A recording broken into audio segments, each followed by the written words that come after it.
Halo, assalamualaikum warahmatullahi wabarakatuh. Selamat kembali di jalannya pekerja migran Indonesia yang domisilinya di negara Hong Kong ini.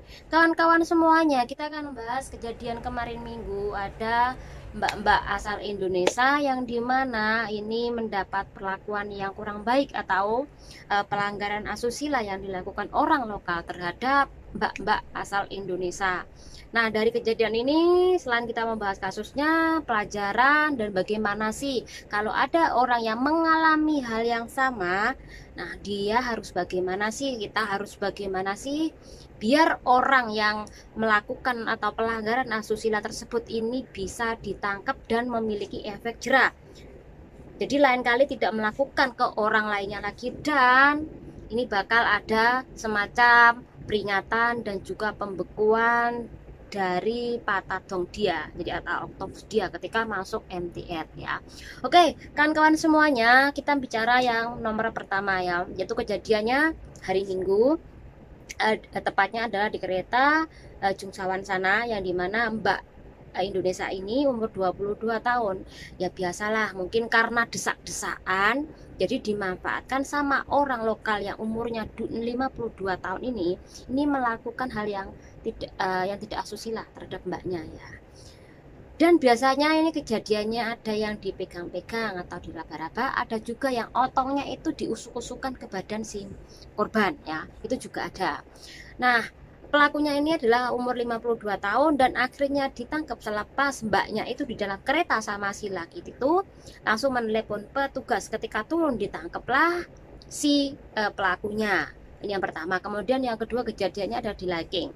Mbak-mbak ini adalah umurnya 26 tahun dan si pelakunya umurnya adalah 69 tahun. Intinya adalah sudah sepuh atau kongkong ya di sini. Nah, jadi dua kejadian ini kita mengapresiasi si mbaknya ya, langsung tanggap cerdas melaporkan hal ini. Jadi jangan sampai kawan-kawan ini merasakan mengalami hal serupa namun tidak bisa berbuat apa-apa atau tidak melakukan, cuman marah tapi tidak membuat efek jera sama si pelaku ya. Nanti kita akan bahas agar kawan-kawan melaporkan hal yang sama ketika Anda terjadi di kereta seperti mbaknya yang kemarin ya. Di sini dibagi menjadi dua ya, dibagi menjadi dua kejadiannya atau tindakan ketika kita di dalam MTR, entah itu disengaja atau tidak disengaja. Ini ada dua versi ya. Ya, jadi yang sengaja atau tidak disengaja tadi. Ketika disengaja secara otomatis ini bisa dilaporkan, berarti memang disengaja. Jadi Anda bisa melaporkan kepada petugas. Kemudian yang kedua adalah tidak sengaja. Yang intinya tidak sengaja ini memang karena berdesakan, itu udah biasa dempet-dempetan dan nggak sengaja nyinggol sana nyinggol sini, apapun itu nggak sengaja ya.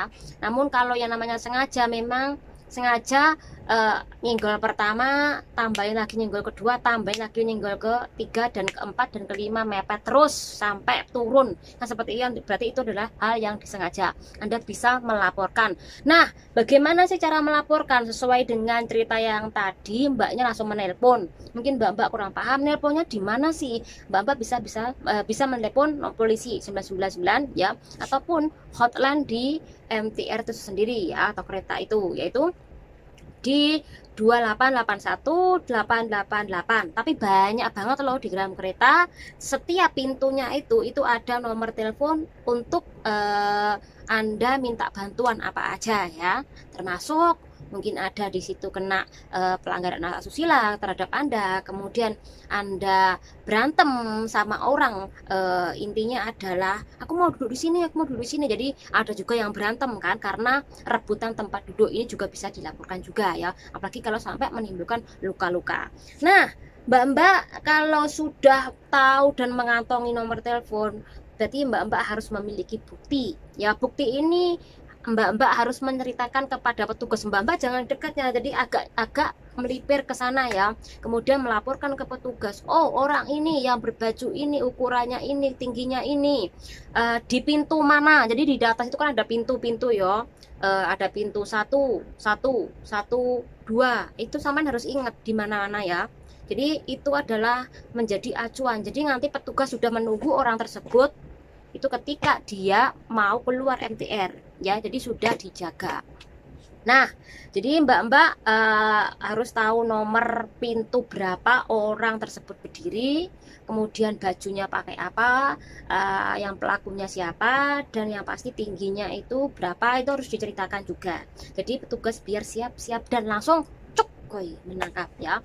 Kemudian ini yang pertama. Kemudian Anda juga harus menjelaskan runtutan kejadiannya pertama bagaimana, kemudian diakhiri kejadiannya bagaimana. Ini harus dijelaskan dulu sama pihak petugas ya.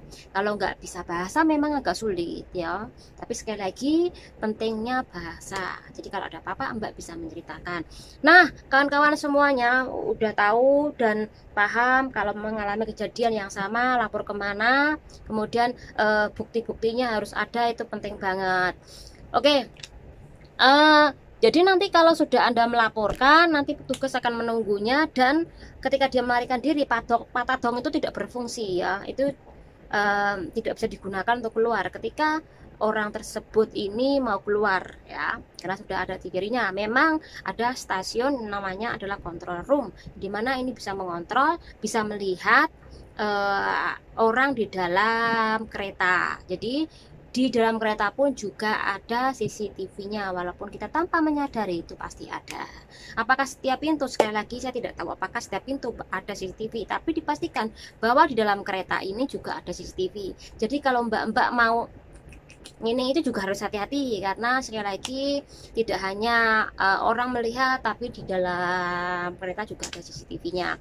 Oke, di dalam hal ini kita sudah tahu bagaimana sih cara melaporkan ya. Oke, ini kan membahas yaitu ketika ada kasus pelanggaran asusila di dalam kereta. Ini adalah pelanggaran ke dalam pasal 122 dan dari Undang-Undang Kejahatan, dan ini adalah bab 200 yang dimana maksimal penjaranya adalah 10 tahun ya.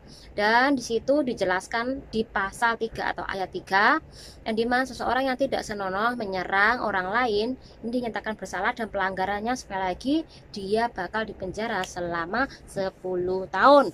Nah, mbak-mbak tentu pernah mendengar, pernah melihat, mungkin pernah membaca di sosial media ya, entah itu Facebook, di grup-grup, bahwa mbak, aku juga ngelihat loh orang sini, orang udah tua, masa otongnya itu diperlihatkan sama kita terus biar nggak tahu biar apa ya, kata orang Indonesia itu adalah pesugihan, tapi kalau orang sini entah itu pengen membangkitkan gairah mbak-mbak, atau mungkin memang dasarnya orangnya seperti itu.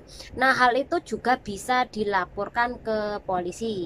Nah, bagi siapa yang telah melakukan hal yang tidak senonoh memperlihatkan otongnya dia di depan umum, ini bisa dijerat, yaitu hukuman maksimal adalah 6 bulan dan ini dendanya adalah 1.000. Tapi lumayan lah untuk membuat efek si pelaku jerah. Jadi kalau mbak-mbak ngelihat ada orang sini yang mainin otong di tempat umum dan sengaja diperlihatkan kepada mbak-mbak, laporkan ke Pak Polisi dengan bukti-buktinya ya. Oke, kita akan lanjut lagi.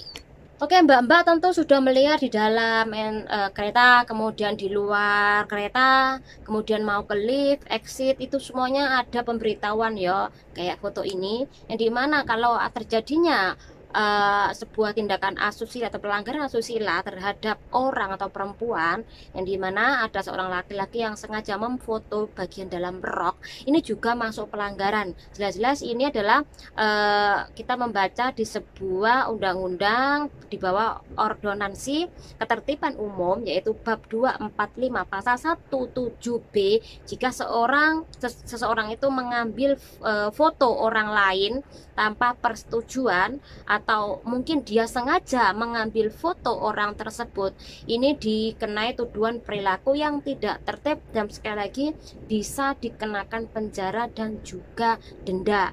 Jadi kalau mbak-mbak difoto nih sama orang pakai rok, nah mbak-mbak bisa melaporkan hal ini ke petugas MTR ataupun ke Pak Pol, asal ada bukti dan orangnya itu bisa dicari ya. Nah, ini kita membahas masalah pakaian ya. Mungkin di grup-grup banyak banget kami membahas masalah pakaian, menyalahkan pakaian si mbaknya tanpa kita tahu mbaknya ini benar-benar memakai pakaian seksi atau enggaknya, memakai rok apa enggaknya, kita enggak tahu ya. Namun belajar dari kejadian di dalam NTR, nggak hanya tahun ini, dulu-dulu juga seperti itu. Bahkan musim dingin pun orang memakai jaket, celana panjang pun juga mendapatkan tindakan pelanggaran asusila. Ya ada juga orang sini ya, sampai dia melaporkan kepada petugas MTR. Jadi nggak hanya mbak-mbak, tapi orang sini pun yang dia sudah memakai jaket, memakai celana panjang, namun ketika di dalam MTR itu badannya dia ini diusuk-usukan otongnya orang sini juga. Nah, apakah kita juga menyalahkan pakaian? Tentu tidak. Memang dasarnya laki-laki kalau memang sudah kebelet dimanapun ngelihat orang cantik, orang seger, orang ibaratnya seksi, tetap aja dia akan tetap berdiri otongnya ya. Jadi kebanyakan orang adalah menyalahkan si perempuannya, tapi kita lupa bahwa laki-laki juga tidak bisa menjaga matanya, tidak menjaga hasratnya, itu ya intinya seperti itu. Mbak-mbak kalau aktif nih di sosial media tentu pernah membaca ada kasus mbak-mbak yang jilbaban namun juga tetap dia mendapatkan tindakan asusila dari bosnya karena si juraganya ini atau grandongnya ini menaruh kamera di kamar mandi ya. Jadi sekali lagi, apakah pakaian memang ada mengarah ke situ, tapi ini hanya sebagian kecil saja.